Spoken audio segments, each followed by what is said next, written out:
के रख देगी, जिसने एक सीधे साधे इंसान को लालच में डालकर उसकी पूरी ज़िंदगी को तबाह कर दिया।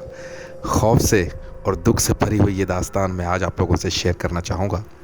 एक किसान अपने खेतों में काम कर रहा था। सख्त गर्मी का आलम था। नज़दीक, आसपास, दूर, कहीं भी न बंदा न बंदे की ज़ात। वो अकेला ही काम कर रहा था। अचानक वो थक कर चूर हुआ, पसीने से शराबूर था। उसने आसमान की तरफ देखा और उसने दुआ की कि काश मेरी ज़िंदगी में कोई ऐसा लम्हा आ जाए कि कोई जादुई चीज़ आकर मेरी मदद करे और मुझे माला माल कर दे। वो ये इल्तिजा बार बार अपने दिल में किए जा रहा था, अपनी ज़ुबान से ये अल्फाज अदा किए जा रहा था। अचानक उसने देखा कि उसके खेतों के अंदर कोई चीज़ भिन भिना रही है, जैसे ढेर सारी मक्खियाँ भिन बना रही हों। उसने क्या किया, वो अचानक खड़ा हुआ और भाग कर देखने लगा कि उसके नज़दीक खेतों में मौजूद वो चीज़ है क्या। तो जब वो उसके पास गया, उसने देखा कि वहाँ पर एक बहुत ही खौफनाक खोपड़ी थी। सिर्फ किसी इंसान का सर, कोई शरीर नहीं, कोई हड्डियाँ नहीं, कोई ढांचा नहीं। उस खाली खोपड़ी ने बोलना शुरू कर दिया और वो हैरान रह गया। उसने कहा, जल्दी से मुझे अपनी चादर में छुपा लो या किसी जगह पर छुपा लो, मैं तुम्हें वो दूंगी जो तुमने कभी सोचा भी नहीं होगा। वो गरीब बेचारा लालच का मारा उसकी बातों में आ गया। उसने जल्दी से अपनी चादर बिछाई और खोपड़ी को उसके अंदर डालकर उसको बंद कर दिया और सोचने लग पड़ा कि ये मेरे साथ क्या हुआ और मुझे आगे क्या करना चाहिए। उसने खोपड़ी को हिलाकर पूछा कि अब मैं तुम्हारा क्या करूं। उस खोपड़ी ने कहा, जल्दी से मुझे इस जगह से दूर ले जाओ, मेरे दुश्मन मेरे पीछे हैं, वो तुम्हें भी मिटा देंगे, तुम्हें मार डालेंगे। वो घबराया हुआ, डरता हुआ किसान बेचारा उसे अपने घर में ले गया। जैसे घर के अंदर दाखिल हुआ, बीवी बोली, आज बहुत जल्दी घर आ गए, और ये तुम्हारी चादर में क्या है। उसने कहा, ये बहुत ही काम की चीज़ है, इसके बारे में मैं तुम्हें अभी नहीं बता सकता, कुछ देर के बाद बताऊंगा। अभी तुम बच्चों को लेकर कमरे से बाहर चली जाओ। उसने बोला, तुम करने क्या लगे हो। कहने लगा, मैं कह रहा हूँ ना कि कमरे से बाहर चली जाओ, मेरे पास कोई ख़ास चीज़ है, मैं जिसे छुपाना चाहता हूँ और इसके बारे में पूरी तफसील मैं तुम्हें बाद में बताऊँगा। रोज बीवी ने बच्चों को लिया, कमरे से बाहर आ गई, सहन में बैठ गई और सोचने लग पड़ी कि मेरा शौहर आखिर क्या करने लगा है, उसके हाथ में जो चादर है उसमें क्या चीज़ है, मुझसे क्या छुपा रहा है। चुनांचे बीवी और बच्चे बाहर आए और उस शख्स ने अपने संदूक को खोला और उस खोपड़ी को संदूक के अंदर डाल दिया।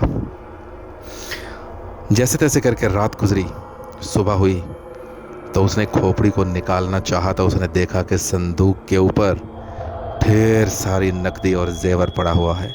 वो ये सोचकर हैरान ही रह गया कि खोपड़ी को संदूक में डाला, रात गुजरी और जेवर और इतने सारे पैसे कहाँ से आ गए। उसकी खुशी की इंतहा न रही। उसको करोड़पति बनने के ख्वाब आने लगे, उसके सपने सजाए जाने लगे उसके जहन में। वो बहुत ज़्यादा खुश हुआ। तब उसने अपनी बीवी को बुलाकर सारा माजरा कह डाला। बीवी घबरा गई, डर गई कि ये तो कोई शैतानी आफत है, हम किसी मुसीबत में न फंस जाएं। उसने कहा, बेवकूफ़, यही तो तुझे पता नहीं है, ये मेरे दिल की मुराद पूरी हुई है। ये सुनकर वो खामोश हो गई और किसान ने खोपड़ी की तरफ रुजू किया और खोपड़ी को बाहर निकाला और उसको पूछा कि अब मुझे क्या करना चाहिए। खोपड़ी ने कहा, दूर कहीं रेगिस्तान में एक बहुत ही खुफिया रास्ता है, तुमने मुझे वहाँ पर लेकर जाना है। वहाँ पर मेरा शरीर पड़ा हुआ है एक पत्थर के ऊपर, उस शरीर के साथ तुमने मेरे सर को जोड़ कर रख देना है।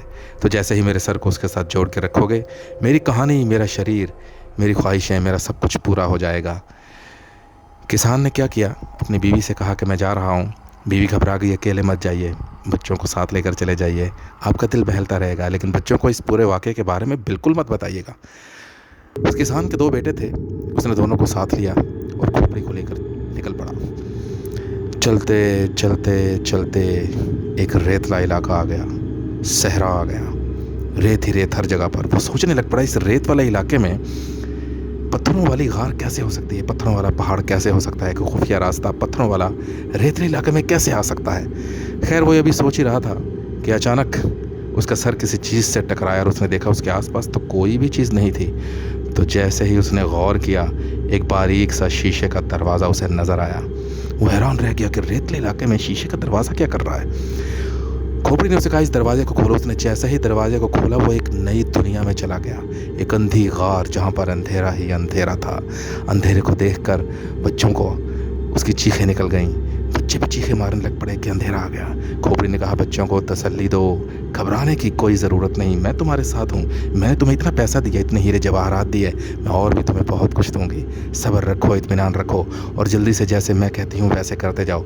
यहाँ से सीधे चलते जाओ, चलते जाओ, चलते जाओ। जहाँ पर गार के अंदर खुली सी जगह आएगी, उस खुली सी जगह के बिल्कुल दरमियान में मेरा शरीर तड़प रहा है, सदियों से, सालों से वहाँ पर तड़प रहा है। मेरे सर को जाकर मेरे जिस्म के साथ जोड़ कर रख देना, बस तुम्हारा इतना ही काम है। उस किसान ने क्या किया, घबराते हुए, डरते हुए बच्चों को साथ लेकर बच्चों के मुंह पर हाथ रखे, कभी उनको तसल्ली दे। चलते चलते उस अंधी खार के अंदर एक खुला सा रास्ता आया। उस रास्ते के ऊपर उसने देखा कि एक शरीर पड़ा हुआ है बिना सर के, जिसकी खोपड़ियाँ हैं ढेर सारी, दाएं बाएं, आगे पीछे खोपड़ियों का ढेर लगा हुआ है और दरमियान वाले रास्ते में एक हड्डियों का ढांचा पड़ा हुआ है जिसका सर गायब है। चुनांचे उसको समझ आ गई कि अब इस खोपड़ी का सर मैं इसके साथ रखूँगा तो ये कोई आत्मा बन जाएगी, ये कोई रूह बन जाएगी, या ये कोई शैतान बन जाएगा, ये कोई आफत बन जाएगा। लेकिन खैर उसके सर पर भूत सवार था, दौलत का नशा था, पैसे का। उसने उस खोपड़ी को उसके शरीर के साथ जोड़ा और खड़ा हो गया। उसके साथ ही खोपड़ी ने यह कहा कि अब तुम एक काम ऐसा करो जो तुम करने को राज़ी नहीं होगे, लेकिन अगर तुमने ये काम कर दिया तो मैं तुम्हें इस दुनिया का अमीर तरीन इंसान बना दूंगी। उसने पूछा, क्या है? अब तो मुझे बताओ और मुझे वापस अकेले जाना पड़ेगा। उसने कहा, तुमने अपने दोनों बेटों को ज़िबा करके मेरे ऊपर उनका खून डालना है। तो जैसे ही तुम्हारे बच्चों का खून मेरे शरीर के ऊपर गिरेगा, जवान बच्चे के खून के साथ मेरा पूरा शरीर गोश्त में तब्दील हो जाएगा और मैं एक ऐसी आत्मा, एक ऐसी रूह बन जाऊंगी जो दुनिया में कोई भी काम कर सकती हूँ, और मैं तुम्हारे बच्चों को फौरी तौर पर वापस कर दूंगी। ये मैं तुमसे वादा करती हूँ, तुम्हारे बच्चे तुम्हें सही सलामत मिलेंगे। वो परेशान हो गया कि ये कैसे कर सकता हूँ, मैं अपने ही बच्चों को ज़िबा करके मैं कैसे डाल सकता हूँ। उस खोपड़ी ने उसको फिर से लालच दिया कि परेशान मत हो, जिस तरह मेरा शरीर वापस आ जाएगा मैं तुम्हारे बच्चों का भी शरीर वापस कर दूंगी। जल्दी करो, देर मत करो, सूरज ग्रहण लगने वाला है, तूफान आने वाला है, यही सही मौका है, मैं तुम्हें दुनिया का माला माल इंसान बना दूंगी। तुम्हें देखा कि पहले भी तुम्हारे घर के संदूक के ऊपर कितने ज़्यादा पैसे और कितने ज़्यादा हीरे जवाहरात, कितना सोना मैंने छोड़ा, अब भी मैं तुम्हें बहुत ही ज़्यादा अमीर इंसान बना दूंगी, इस दुनिया का सबसे अमीर इंसान। उसको लालच के ख्वाबों की दुनिया का मज़ा देकर खोपड़ी ने अपनी बात मनवा ली और एक लालची बाप अपने बच्चों को ज़िबा करने के लिए तैयार हो गया। उसकी ज़रा भी रूह तक न कांपी। उसने पास पड़ी छुरी उठाई और बेख्याली में कांपते हाथों से अपने दोनों बच्चों को ज़िबा करके खून उस खोपड़ी के पूरे शरीर के ऊपर डाल दिया, पूरे हड्डियों के ढांचे के ऊपर। जैसे ही खून गिरा, एक जोरदार आंधी चली, हर चीज़ हवा में उड़ने लगी।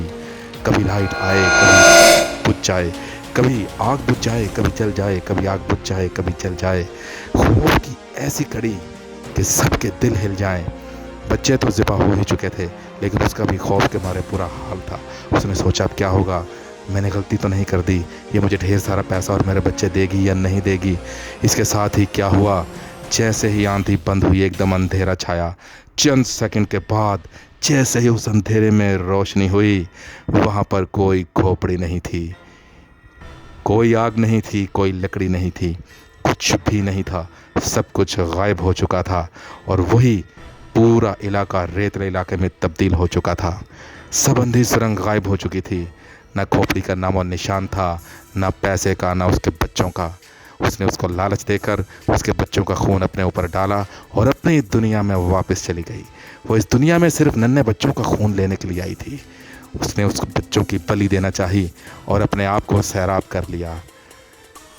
उदास सा मुँह लेकर परेशानी की हालत में रोता धोता वो शख्स, वो किसान जब अपने घर में पहुंचा, उसके चेहरे पर अजीब सा पछतावा, डर की एक ऐसी लहर कि कोई भी देखकर ये बता सकता था कि इसके साथ कुछ बहुत बुरा हुआ है। वो जैसे ही अपनी बीवी के सामने आया, बीवी ने पूछा, बच्चे कहाँ हैं? तो उसने रो रो कर सारा माजरा कह सुनाया। वहीं पर बीवी ने छुरी उठाई और अपने भी पेट में मार ली और अपने भी शोहर की गर्दन को ज़िबा कर दिया। उसने कहा, जब बच्चे ही नहीं रहे तो मैं जी कर क्या करूँगी, और जब मैं ही नहीं जी तो तू जी कर क्या करेगा? तेरे लालच के साथ तुझे मैं मौत दूंगी। और देखिए दोस्तों, इस कहानी का अंजाम क्या निकला। उस खोपड़ी ने लालच दिया उस किसान को, ना वो किसान रहा, ना उसके बच्चे, ना उसकी बीवी, ना वो हंसता बसता घर। तो इसलिए अपने आप को लालच से महफूज रखिए। लालच आपको ज़िंदगी का मज़ा नहीं दे सकता, लेकिन आपकी ज़िंदगी बर्बाद ज़रूर कर सकता है। आपके वक्ती तौर पर बिताए गए जितने भी लम्हे हैं उनको अजाब में डाल सकता है। तो लालच से पाक रहिए और ज़िंदगी को हसीन बनाते रहिए। कहानी अच्छी लगी तो कमेंट ज़रूर कीजिए।